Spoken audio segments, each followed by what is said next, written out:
भी रक्षा करें। ओम शांति शांति शांति। This is the invocation of Shantikar. Om, let the sun be beneficent for us.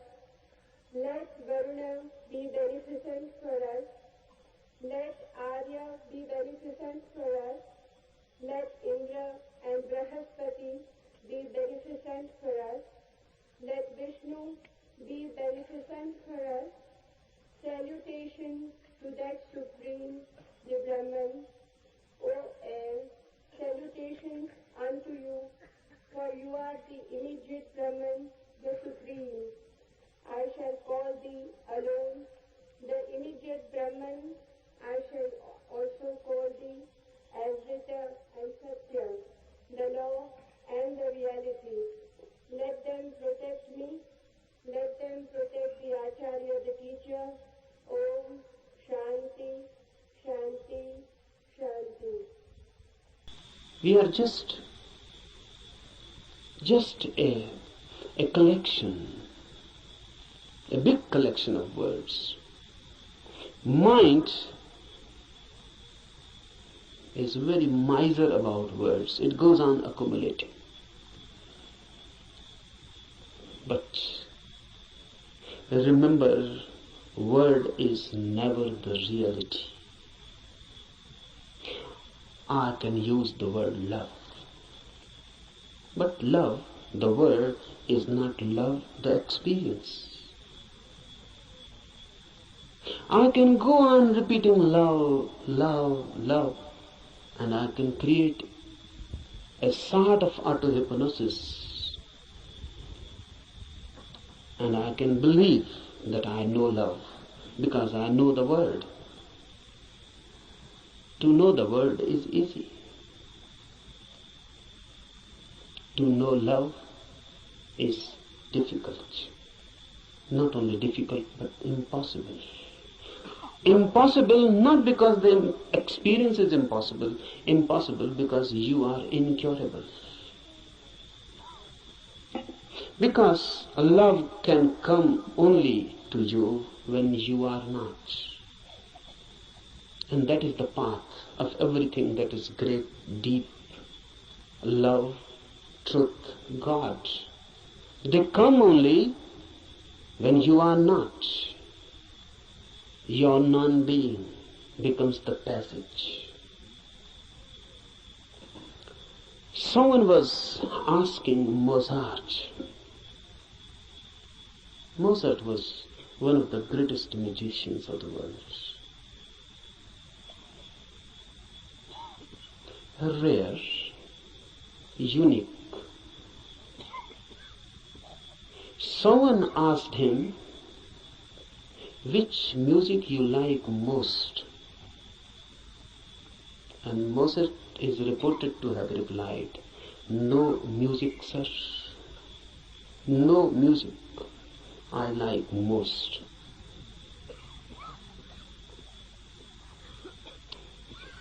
Difficult to understand, difficult to penetrate in, but very significant. The reply is just unique, unexpected, and from a musician. He says no music is the best. Have you ever heard the music which Mozart calls no music? You have heard sounds, and if sounds can be put in a system, in a rhythm, it becomes music. Music means rhythmic sounds, but sounds. If they are unrhythmic, it becomes noise. If they are rhythmic, it becomes music. But what is no music? No music means no sounds, silence. Silence has a music of its own, but you cannot hear it as you are. You are filled with words, so you can understand sounds. You are filled with noise. That's why music has so much appeal. You are so much filled with noise, crowdy noise, mad noise, that when someone creates music outside, you forget your noise inside. You are magnetized by the music outside. You forget yourself. You become concentrated in the music outside. That's why music is loved so much. Music is a hypnosis created by sounds, rhythms, technique. Unless your inner noise ceases, unless your inner constant talk, chattering ceases, you cannot hear no music. This Upanishad is concerned with no music. No music means meditation.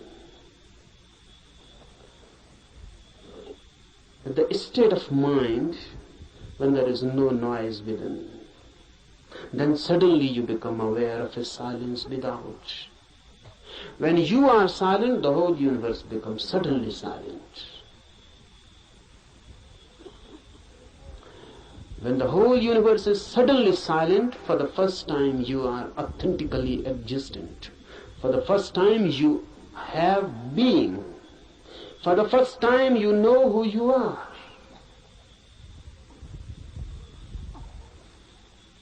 No music is meditation. No noise inside creates the possibility, the situation in which you can hear the soundless silence which is everywhere, just here and now. It is there, but you are chattering inside. You cannot hear it. You are too much engaged, too much occupied. It cannot penetrate you. Become silent, and silence begins to penetrate you. And when your silence and the silence of the universe meet, you have encountered God. You have come face to face. This is what is meant by immediate Brahma.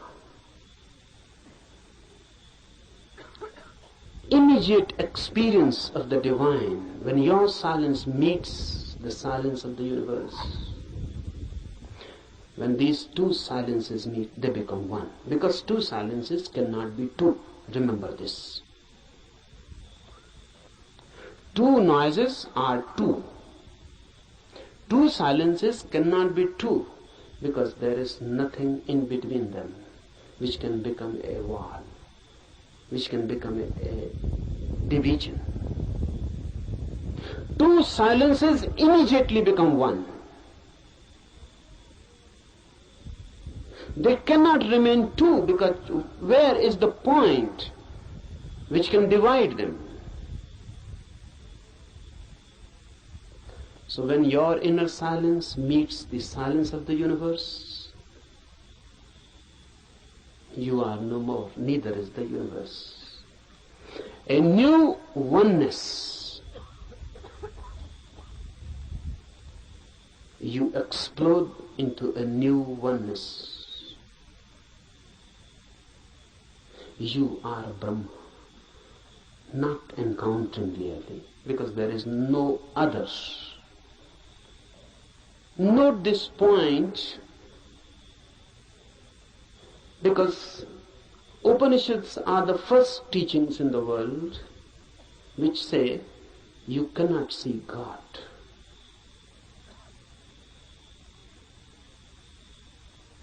All the religions go on talking about seeing God.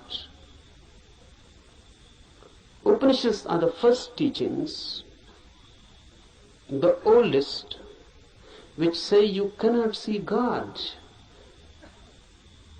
because in seeing two are needed, you and the God.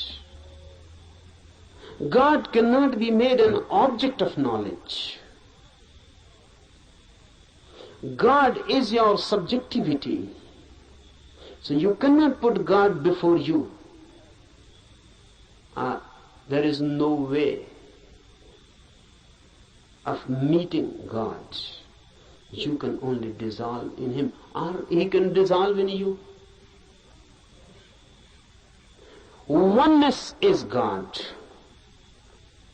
When two silences meet, oneness is created. Two silences meeting transform everything. In this camp, we will try to create a silence within you. We are not to do anything for the silence of the universe. It is always here and there. It is always the case. Only you are missing your silence. Once you can gain your silence, suddenly you are transformed into a different world, in a different being. You are no more the same. The old man is dead and a new is born. Creating of this inner silence is all that is meant by meditation.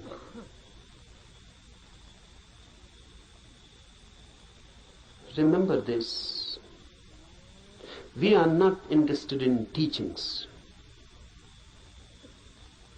Teachings are of no use in themselves unless they are practiced. We are interested in this Upanishad only as a practical device. The Upanishad is not for me some doctrine to be believed, or some system to be believed, or some philosophy to be believed. Upanishads are practical guides. They believe not in changing your mind, but in changing you. They are not concerned with any change of your ideology. They are concerned with you directly, with your being. Remember this, knowing is your periphery and being is your center. Knowledge is added to you, being can never be added. Being is that which you are already. Knowledge is that which goes on being added to you. And it happens, unfortunately, it happens for many, that their being becomes just more and more burdened with their knowledge. Knowledge is going to be piled up on you by the society, by culture, by everything. Knowledge is utilitarian. It is needed. So everyone goes on accumulating knowledge. Knowledge is power. It gives you energy, particularly to move in the world, to act in the world. It helps. It is instrumental. But if you become too much identified with this knowledge, you forget that you are more than what you know. Then you forget that you are pillar to your knowledge. Then you forget that your foundational being is not your knowing. What you know is just your memory. How to penetrate this knowing and to reach the innermost center which you are. Silence, no music, non-chattering, no inner talk. But how to do it? It is difficult. It is difficult because you can start a new talk inside. How to stop it? How to meditate? You can start a new talk. That will not do. The way to do is to throw this inner nonsense out completely. To go through a catharsis. Whatsoever goes on in, make it out, throw it, express it. If you can throw all your mind out, you create a space within. In that space, silence happens. So, we are not going here to sit silently with closed eyes and making an effort to stop the inner talk, the inner noise. You cannot do that way. You can only add something more to it. Your efforts for stopping anything inside will create more noise. So here we will be concerned with the technique of expression, not suppression. We will be throwing the mind out. Throw it out completely. Throw it out so much that inside no mind happens. Even for a single moment you can find inside there is no mind, no talk, no words. You have tasted something of the beyond. Immediately, you are in tune with the infinite. This we are going to do. This is not a camp for teaching anything. I am not going to teach you something. I am going to help you to grow into something, to be something different. Cooperate with me, because unless you cooperate, nothing can be done. This cooperation is not only needed from you, you must ask, you must request, you must invite and pray, so that all the forces of the world, all the forces of the universe cooperate with you. That's why this Upanishad, Adhyatam Upanishad, starts with a prayer. This prayer is beautiful. Om, let the sun be beneficent for us, and Varun, and Aryama, and Indra, Brihaspati, and all be beneficent for us. Let Vishnu be beneficent for us. Salutations to that Supreme, O air, salutations unto you, for you are immediate Brahma, the Absolute, the Supreme.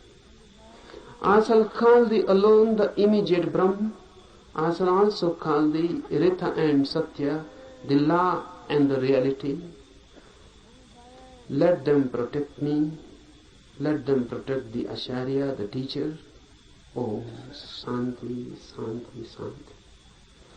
With prayer we start. Why? Because man alone is helpless. Man alone cannot do anything. Because man alone is nothing. Man is just a meeting point of million and million forces. In you, every universal force is crossing.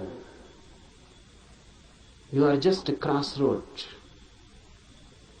The sun, the air, the earth, the fire,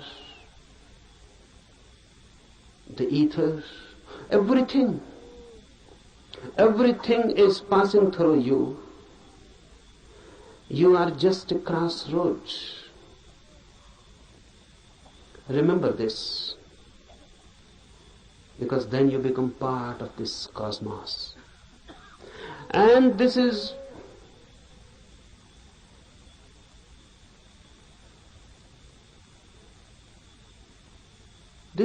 very significant to remember,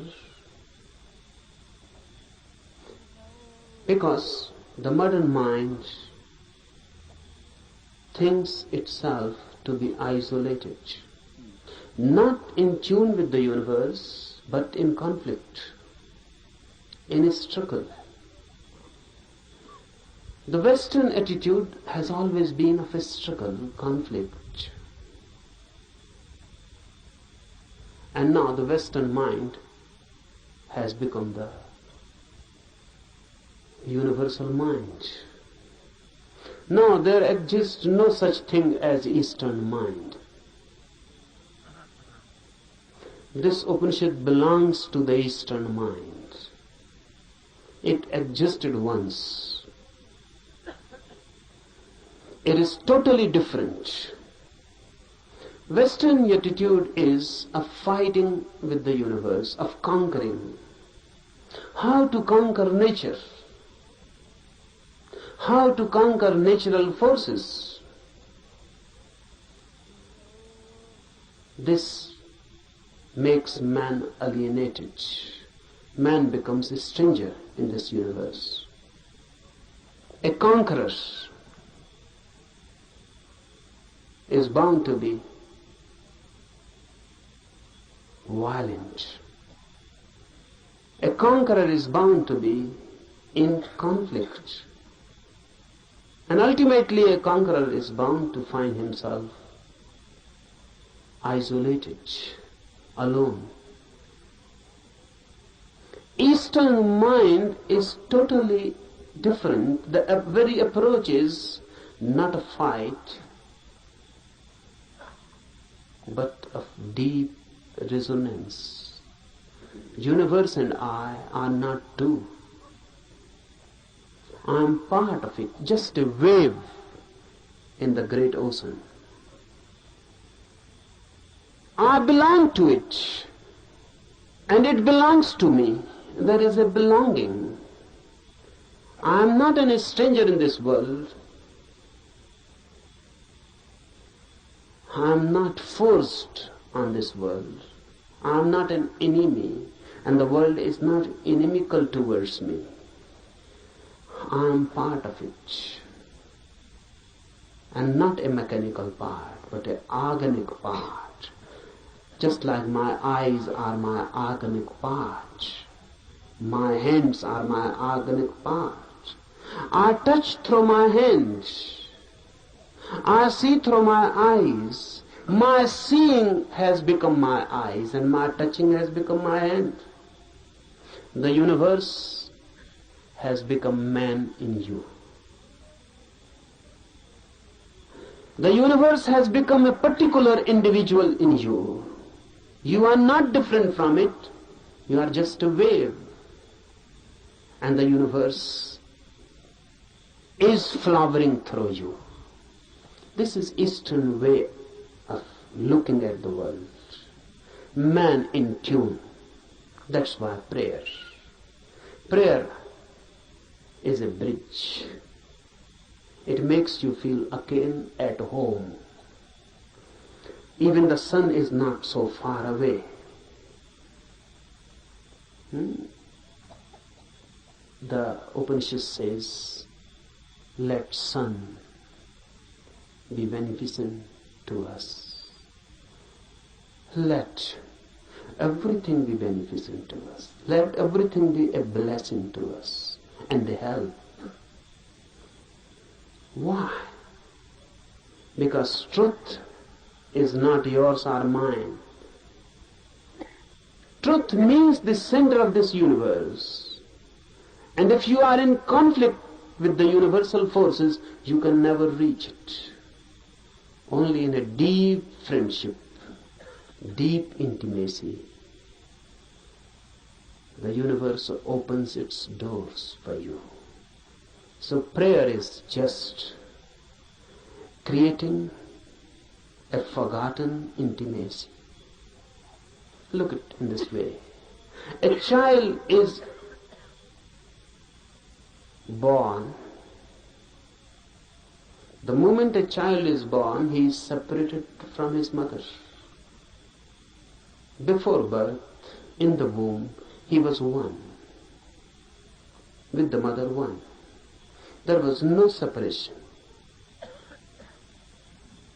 The child and the mother were one.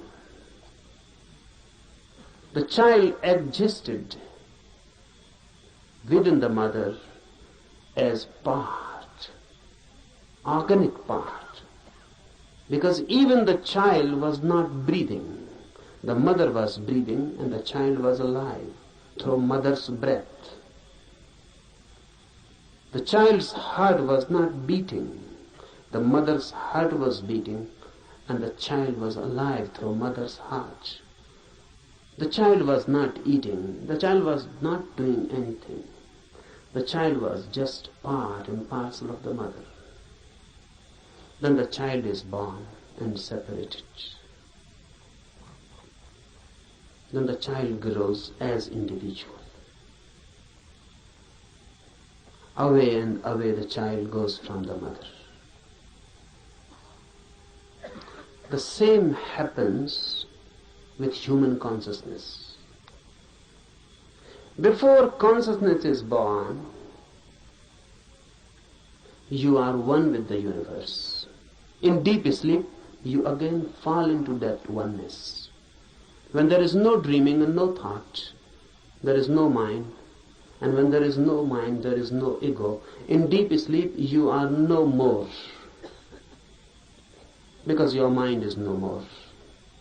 Who you are in your deep sleep, can you say? What is your name? When you are deep, dreamlessly asleep, who are you? What is your name? There is no name. Because if there is name, you are not deep asleep. The name is just a surface thing. Who are you, a Hindu or a Mohammedan? A Christian, Catholic or Protestant? Who are you? Educated, uneducated, poor or rich, a beggar or a king? Who are you? Man, woman, young or old? In deep sleep, you are none. Still you are. You cannot say that you are. Absolutely not. You are. But you are not that which you are when awake. While dreaming, while awake, you are a mind. While deep asleep, you are a no mind. The mind is lost, dissolved, but the being is. Deep prayer gives you this feeling of no mind, of deep oneness, as if the whole universe has become a womb. You have become just a child in the womb of your mother. The whole universe has become motherly. No conflict, just prayer. Just a feeling and a trust. Prayer is a trust. The child in the womb of his mother cannot distrust, or can. How can he distrust? He trusts his mother totally. He is no mind, so how can he doubt? How can he distrust? Whatsoever the mother is good, is beneficial.